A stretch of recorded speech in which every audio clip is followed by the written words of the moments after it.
Praise the Lord. വേഗം വരുന്നവനായ നമ്മുടെ കർത്താവായ യേശുക്രിസ്തുവിൻ്റെ നാമത്തിൽ എൻ്റെ സ്നേഹവന്ദനങ്ങളെ ഞാൻ അറിയിക്കുന്നു. അപ്പസ്തോല പ്രവർത്തികൾ 10-ാം അധ്യായം 42-ാം വാക്യം, ജീവികൾക്കും മരിച്ചവർക്കും ന്യായാധിപതിയായി ദൈവത്താൽ നിയമിക്കപ്പെട്ടവൻ അവൻ തന്നെയെന്ന് ജനത്തോട് പ്രസംഗിച്ച് സാക്ഷീകരിപ്പാൻ അവൻ ഞങ്ങളോട് കൽപ്പിച്ചു. ഹല്ലേലൂയ. നമ്മുടെ കർത്താവ് ന്യായാധിപതി അത്രേ. അവൻ ന്യായം വിധിക്കുന്ന ദൈവം.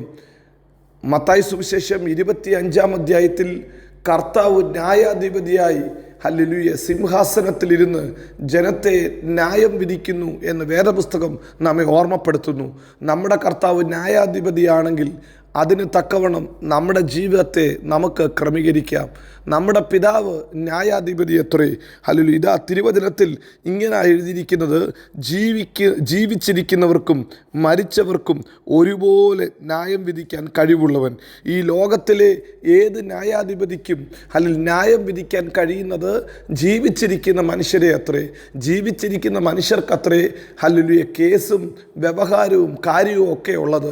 എന്നാൽ നമ്മുടെ കർത്താവിൻ്റെ പ്രത്യേകത, മരിച്ച് മൺമറഞ്ഞു പോയാലും വിളിച്ചു വരുത്തി തിരിച്ച് ജീവനിലേക്ക് കൊണ്ടുവന്ന് ന്യായം വിധിക്കാൻ അവന് കഴിവുണ്ട്.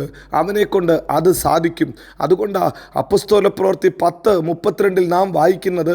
ഹല്ലേലൂയ. ഇതാ വേദപുസ്തകം 10:42 വായിക്കുന്നു, അവൻ ജീവികൾക്കും മരിച്ചവർക്കും ന്യായാധിപതിയെന്ന്. ജീവികൾക്കും മരിച്ചവർക്കും ന്യായാധിപതി. 1 പത്രോസ് 4:5 ഇത് തന്നെ എഴുതിയിരിക്കുന്നു, ജീവിച്ചിരിക്കുന്നവർക്കും മരിച്ചവർക്കും ഒരുപോലെ ന്യായകർത്താവ്. ഹല്ലേലൂയ. 2, നമ്മുടെ കർത്താവ് നീതിയുള്ള ന്യായാധിപതി എന്ന് 7-ാം സങ്കീർത്തനം 11-ാം വാക്യത്തിൽ നാം വായിക്കുന്നു. നമ്മുടെ കർത്താവ് എങ്ങനത്തെ ന്യായാധിപതിയാ? അവൻ ദൈവം നീതിയുള്ള ന്യായാധിപതി. ഹല്ലേലൂയ. 2 തിമോത്തി 4:8 നാം വായിക്കുന്നു, ഇനി നീതിയുടെ കിരീടം എനിക്കായി വെച്ചിരിക്കുന്നു, അത് നീതിയുള്ള ന്യായാധിപതിയായ കർത്താവ് ആ ദിവസത്തിൽ എനിക്ക് തരും. അത് എനിക്ക് മാത്രമല്ല, അവൻ്റെ പ്രത്യക്ഷതയിൽ പ്രിയം വെച്ച ഏവർക്കും കൂടെ. നമ്മുടെ കർത്താവ് നീതിയുള്ള ന്യായാധിപതിയാണ്. അവൻ നീതിയോടെ കാര്യം ചെയ്യുന്ന ദൈവമാണ്. ഹല്ലേലൂയ. ന്യായം മറിച്ചു കളയുന്ന ദൈവമല്ല, ന്യായത്തോടെ പ്രവർത്തിക്കുന്ന ദൈവം. ഹല്ലേലൂയ. മിസ്രൈമ്യരുടെ നടുവിൽ ഹല്ലേലൂയ ന്യായകർത്താവായി ന്യായാധിപതിയായി മോശയെ ഉയർത്തിയതുപോലെ ഇന്ന് ഈ കാലഘട്ടത്തിൽ ദൈവസഭയ്ക്ക് വേണ്ടി കർത്താവ് ഹല്ലേലൂയ തന്നെത്താൻ ന്യായാധിപതിയായിരിക്കുന്നു. അവൻ നീതിയുള്ള ന്യായാധിപതി അത്രേ. നീതിയോടെ കാര്യം ചെയ്യുന്ന ദൈവം അത്രേ. 3-മതായി നമ്മുടെ കർത്താവിൻ്റെ പ്രത്യേകത, അവൻ രക്ഷിപ്പാനും നശിപ്പാനും ശക്തിയുള്ളവനാ. ഹല്ലേലൂയ. യാക്കോബിൻ്റെ ലേഖനം 4-ാം അധ്യായം 12-ാം വാക്യത്തിൽ നാം വായിക്കുന്നു, ന്യായപ്രമാണ കർത്താവും ന്യായാധിപതിയും ഒരുവനേ ഉള്ളൂ, രക്ഷിപ്പാനും നശിപ്പിക്കാനും ശക്തനായവൻ തന്നെ. ഹല്ലേലൂയ. നമ്മുടെ കർത്താവ് രക്ഷിപ്പാനും നശിപ്പിക്കാനും കഴിവുള്ള ദൈവം അത്രേ. ഹല്ലേലൂയ. ഉൽപ്പത്തി പുസ്തകത്തിൽ കർത്താവ് ഇപ്രകാരം ചോദിക്കുന്നു, കർത്താവിൻ്റെ വചനത്തിൽ നാം ഇങ്ങനെയാണ് വായിക്കുന്നത്, നീ ഒരു നാളും ഇങ്ങനെയല്ല ചെയ്യുന്നത്, നീതിമാൻ ദുഷ്ടനെ പോലെ ആകാത്തവണ്ണം ദുഷ്ടനോടുകൂടെ നീതിമാനെ നീ ഒരു നാളും കൊല്ലുകയില്ല.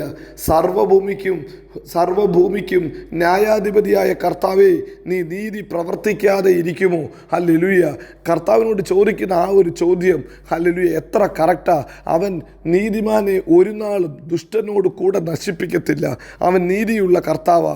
അവൻ ഹല്ലേലൂയ സ്നേഹിക്കുന്ന ദൈവമാണ്. അവൻ രക്ഷിപ്പാനും നശിപ്പിക്കാനും കഴിവുള്ള ദൈവമാണ്. ഇന്ന് പകൽക്കാലവും നാം ആരാധിക്കുന്ന ദൈവം ജീവികളെയും മരിച്ചവരെയും ഒരുപോലെ ന്യായം വിധിക്കുന്നവനായ കർത്താവത്രേ.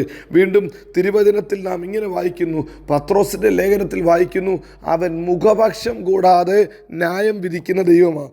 മുഖപക്ഷമില്ലാത്ത ദൈവം. മനുഷ്യരുടെ മുഖം നോക്കി, മനുഷ്യരുടെ കയ്യിൽ നിന്ന് കാശ് വാങ്ങിച്ച്, മനുഷ്യരുടെ ഹല്ലേലൂയ മുഖം നോക്കി ഒക്കെ ന്യായം മാറ്റിക്കളയുന്ന ലോകത്തിൽ ഒത്തിരി ന്യായാധിപന്മാരുണ്ട്. എന്നാൽ കർത്താവിനെക്കുറിച്ച് പറയുന്നു, അവൻ മുഖപക്ഷം ഇല്ലാത്ത ന്യായാധിപതി. ഇന്ന് രാവിലെ സമയത്തും ഈ വചനം കേൾക്കുന്ന പ്രിയ ദൈവത്തിൻ്റെ പൈതലേ, നമുക്കൊരു ന്യായാധിപതിയുണ്ട്, നമുക്കൊരു കർത്താവുണ്ട്. അവൻ നീതിയോടെ കാര്യം ചെയ്യുന്ന, നീതിയോടെ ന്യായപാലനം ചെയ്യുന്ന ദൈവമത്രേ.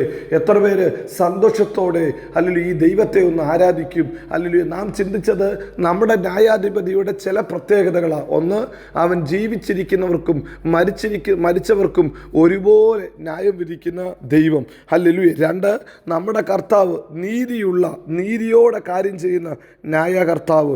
മൂന്ന്, നമ്മുടെ കർത്താവിനെ രക്ഷിക്കാനും നശിപ്പിക്കാനും അധികാരമുണ്ട്. ഒരാളെ രക്ഷയിലേക്ക് കൊണ്ടുവരുവാനും ഒരുവനെ ഇല്ലാതാക്കാനും അവന് കഴിവുണ്ട്. നാലാമത്തെ കാര്യം, ഹല്ലേലൂയ, ഇതാ വേദപുസ്തകം പറയുന്നു, അവന് മുഖപക്ഷമില്ല. അവന് ഹല്ലേലൂയ ഒരു മുഖപക്ഷവുമില്ല. ഇന്ന് രാവിലെ ഈ കർത്താവിനെയാണോ നാം അബ്ബാ പിതാവേ എന്ന് വിളിക്കുന്നത്? ഈ കർത്താവിൻ്റെ കരത്തിലേക്കാണോ നമ്മുടെ കാര്യങ്ങൾ ഭരമേൽപ്പിച്ചിരിക്കുന്നത്? ഈ കർത്താവിൻ്റെ കരങ്ങളിലാണോ നമ്മുടെ ഭാവി ഇരിക്കുന്നത്? നിശ്ചയമായി നമ്മെ മാനിപ്പാൻ, നമ്മെ സഹായിപ്പാൻ നമ്മുടെ കർത്താവിന് സാധിക്കും. ഈ ഭൂമിയിൽ പ്രതിഫലം ലഭിച്ചില്ല എന്ന് പറഞ്ഞ്, ഈ ഭൂമിയിൽ ന്യായം കിട്ടിയില്ല എന്ന് പറഞ്ഞ് പലരും പ്രയാസപ്പെടുമ്പോൾ, പ്രിയ ദൈവത്തിൻ്റെ പൈതലേ, ജീവിച്ചിരിക്കുന്നവർക്കും മരിച്ചവർക്കും ഒരുപോലെ ന്യായം വിധിക്കുന്ന ഒരു കർത്താവുണ്ട്. മരിച്ചവനെ പോലും ഹല്ലേലൂയ ഭൂമിയിൽ തിരിച്ചു കൊണ്ടുവന്ന് ന്യായം വിധിക്കാൻ അവന് കഴിവുണ്ട്. വെള്ളസിംഹാസനത്തിൻ്റെ ന്യായവിധിയിൽ ഹല്ലേലൂയ എല്ലാവരെയും തിരിച്ചു കൊണ്ടുവരും. കർത്താവിൻ്റെ ന്യായാസനത്തെങ്കിൽ നീതിയോടെ പ്രവർത്തിച്ചവർക്ക് തക്ക പ്രതിഫലം കിട്ടും. ഇന്ന് രാവിലെ അവൻ വിശ്വസ്തനായ ദൈവമാണ്, മാറാത്ത ദൈവമാണ്. ഇത് മനസ്സിലാക്കി നമുക്ക് ദൈവത്തെ സ്തുതിക്കാം, നന്ദി പറയാം. അവൻ വിശ്വസ്തൻ, വാക്കുമാറാത്തവൻ. നമ്മെ എല്ലായിടത്തും എല്ലായ്പ്പോഴും ക്രിസ്തയേശുവിൽ ജയോത്സവമാക്കി നടത്തും. God bless you. Amin, Amin.